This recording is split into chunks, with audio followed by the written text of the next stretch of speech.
Nasabak na rin ang miyembro ng Accelerate sa mundo ng kontrobersya. Kaya naman ngayong hapon, papagitna sa spotlight ng intriga ang sikat na P-pop band para klaruhin ang mga issue tungkol sa kanila. Naudlot nga ba ang tangkap panliligaw ni Caleb kay Yasi dahil sa ama ng dance diva? May lumalala nga bang professional rivalry sa pagitan ni na Arkin at Aki? Pasaway na nga ba si MM? At bakit naman kaya natulala si MJ kay Jackie Rice sa isang production number ng Party Pilipinas?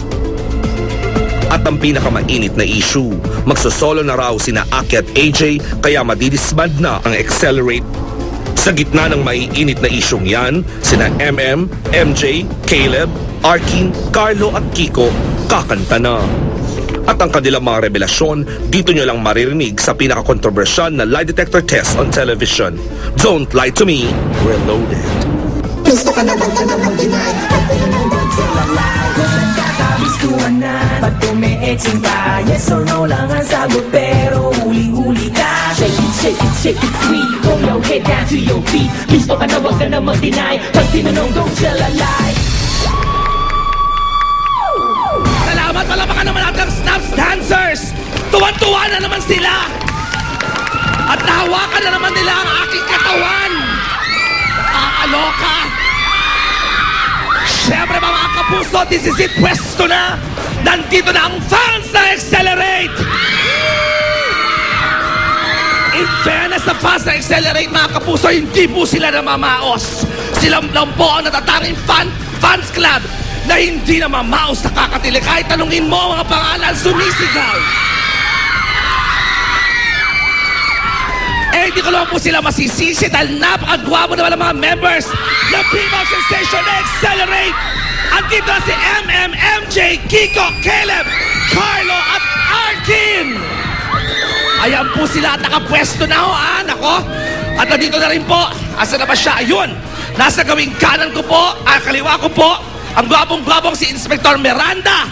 At nasa kaliwa ko naman, ay nasa kanan ko naman, ang, in fairness, hindi niya suot ang kanyang perlas. Pero nakabangs pa rin si Chief Inspector Corpus. At nandun naman po sa kabilang dulo, ang ating mga kaibigan from the Philippine National Red Cross QC Chapter. Kung sakasakaling ako'y maaksidente, pag ako'y hinilo, kung sakaling may mag-lie sa mga miyembro ng Accelerate. At syempre nandiyan na rin si Barangay Tanod Alquin Gimaan kung sakaling gusto nilang umapila sa barangay. Ayan po si Barangay Tanod. In fairness, handang-handa na. Okay, dalawang round makinig ha mga fans, mga kapuso ha. Dalawang round ng matinding interrogation ang pagdadaanan ng ating mga boys. Sa bawat round, may 3 sasalang at may 3 ding magtatanong. Okay. Una pong sasalang at nasa gawing kanan ko, si Caleb. At ang magtatanong sa kanya ay si Kiko. Good afternoon, boys. Hello po, good afternoon. Alright. So, Caleb, mahangin ba sa labas, iho? Medyo po, medyo. Alam mo, in fairness, Accelerate, kahit gulo-gulo yung buhok, ang gagwapo pa rin itong mga batang ito. Kasi, one time ginawa ko yan, ginulo-gulo ko yung buhok ko, lumabas ako, yung mga bata umiyak, natatakot sa akin. Oo. So, ang tanong ko naman, Kiko, are you ready to ask Caleb, the $1 million question? Ayan. Yeah. Alright, he is ready. Okay, hindi tayo magpapaligoy-ligoy pa. Kiko, narito na ang iyong tanong. Caleb, alam mo naman na may crush ka kay Yasi, di ba? Ay! So, totoo ba na Diretsahan, ha? hindi mo siya nililigawan dahil natatakot ka sa tatay niya? Oo. Don't lie to me. Yes or no? Natatakot ka nga ba, Caleb, sa tatay ni Yasi? Don't lie to Kiko. Yes or no? No. No, hindi daw natatakot. Eh bakit kaya ayaw ligawan kung hindi natatakot? Ano ang masasabi ng ating studio audience? Ay, nako, lie. Fans yun na ang nagsabing lie. Hoy! Pero, ngunit, subalit, tatapwat, ang ating digital lie detector test ang magsasabi kung ito ay truth or lie. It's Chief Inspector Corpus. Resulta.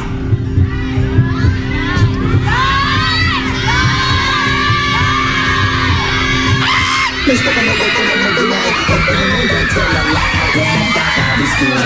Pag tumiiting ka, yes or no lang ang sagot. sagot pero huli-huli ka. Shake it, shake it, shake it sweet. Throw your head down to your feet. Please ka na wag ka na mag-deny. Pag tinanong don't tell a lie. Nakakatakot.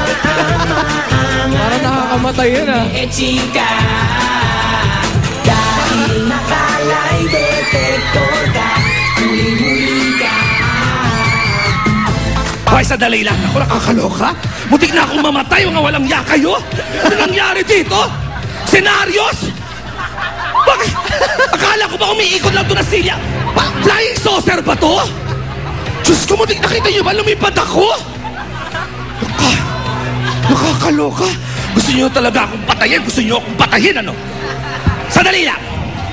Hoy, umapila ka sa barangay. Ayan na si Barangay Tanod. Yan. Bakit layang resulta? Ito na lang. Bakit hanggang ngayon, crush na crush mo si Yasi pero hindi mo siya nililigawan? Sagutin ko rin po yun sa daddy niya. Medyo po kasi strict yung daddy ni Yasi. Oh, so natatakot ka? Slight lang po. Sandali. Bakit hindi mo muna kaibiganin?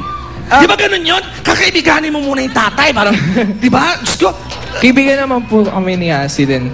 Tapos yung daddy din niya. Kasi po, actually po, inuuna po talaga namin ang career namin. So, Alright, so, ang tanong, kailan mo ba maliligawan si Yasi? Di ba bagay sila ni Yasi? abangan na lang nila. Abangan nila. Ikaw ba sa palagay mo? Ako, alam mo, Amina, gusto ko rito sa batang ito, kay Caleb, napaka-honest. At least sinasabi niya bilang gentleman na crush niya si Yasi. Sa palagay mo ba si Yasi, crush ka din? Yun na lang ang tanong ko. Hindi ko alam. Sige na, modesty aside, anong nararamdaman mo? Pag text mo ba siya, nagte-text back naman ba? Hindi po kami nagte-text. Hindi ba kayo nagte-text? Yeah, hindi pa nahingi yung number niya. So. Sige na. Si Kiko natatawa na sa'yo eh. Sige. Tabi muna kayo at uupo naman dyan ng kambal. Samantala, punta naman dito tayo sa kaliwa. Good afternoon, Arkin and Carlo. Hello po, afternoon po. So si Arkin muna ang sasalang at si Carlo naman ang magtatanong. So huwag na tayo magpaligoy-ligoy ba? Carlo, talungin mo na si Arkin. Go! Arkin, bukod sa magkaka-height, di ba magka-height kayo ni Aki, madami ang nagko-compare sa inyo. Na mula sa outfit hanggang sa pag-perform nyo, at di ba, parang lagi kayong magkasabay. Dahil dito, totoo ba na may professional rivalry kayo ni Aki? Don't lie to me, yes or no? Ay, professional rivalry na ang usapan dito. Don't lie to him, yes or no? No? No, wala daw professional rivalry. Baka naman they're like brothers. Bisan magkapareho sila ng sinusuot or ng style. Di ba ganun yun? Like ako, ate ko, tsaka ako, isa itsura namin. Di ba? Walang masama sa ganun. Okay? Ang tanong, ano masasabi ng ating studio audience? Wala daw, nag-no eh. Ay, may nagtutruth. Yung iba, parang, yung iba lie talaga eh, no? Pero, ngunit, sumadadapuan, Inspector Miranda, ikaw makakaalam. Ano ba ang sabi na ating digital lie detector test? Truth or lie?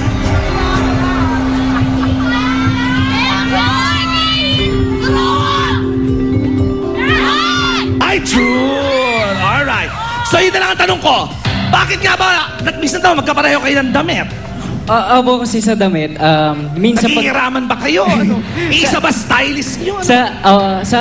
sa Japan po siya, di ba? Opo. So kapag umuwi po siya ng Japan tapos bumabalik siya, nagpapabili po kami ng damit. So Ayun. nagkakataon na pareho, ganun. Or sometimes, naghihiraman kami, ganun.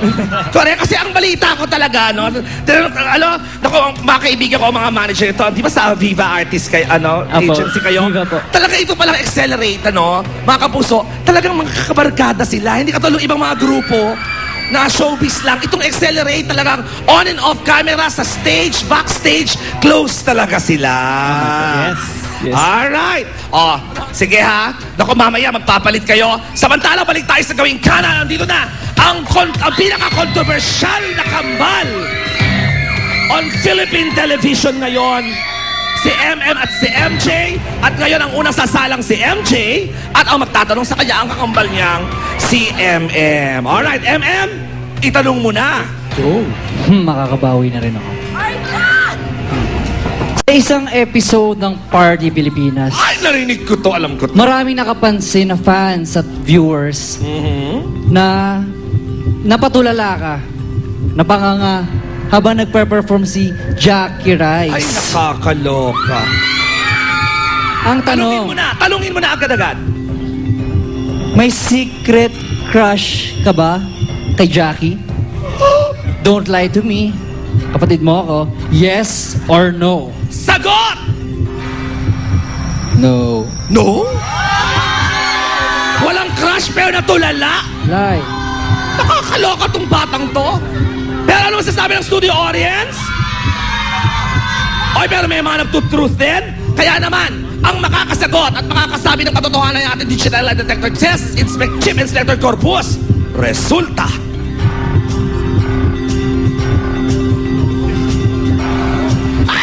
Gusto ko na dito na mag-live pag pinunod sa lalay. Nang nagkakabistuhan na, pag umiitsing ka, yes or no lang ang sagot, pero huli-huli ka. Shake it sweet, kung yaw Sa kakailan sa mga lamang beses, Ano obra! ka na mag-deny, pag pinunod sa lalay. Wag nang magmaan-maangan pa, umiitsing ka. Dahil nakalay detector ka, huli-huli ka. Tumabi nga kayo. Walang yaka. Ako bakla ako eh. Natutulala ako kay Jackie Rice. Natotomboy ako kay Jackie Rice. Bakit ka nag-no? Hindi po, ang totoo po talaga. So, ba't ka natulala? Yes talaga ang sagot ko. Oh, Gusto ko lang gusto po. mo lang akong hilugin? Di po, gusto ko lang kayo makita sumayaw kasi nakakatuwa po. So, totoo na tulala ka kay Jackie. Opo, kasi so, ikaw mahilig ka man sa mistisa? Opo, mahilig talaga. Totoo ba yon? Ikaw makakaalam ko ang crush ba talaga ng kakambal mo, mga mistisahin talaga? Ibe.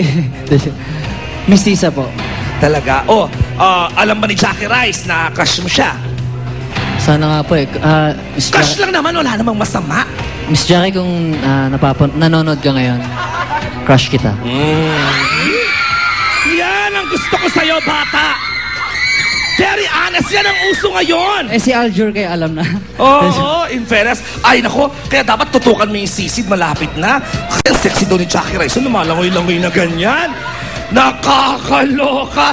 Mga kapuso, mamaya, RRS back sina MJ, Arkin at Caleb dahil sila naman ang maiintriga sa mamabalik ng Showbiz Central. Stick around.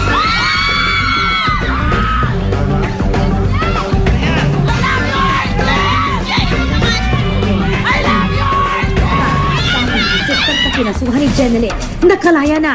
Mga maanghang na pahayag ni Mel Pulmano sa aktres na nagpakulong sa kanya.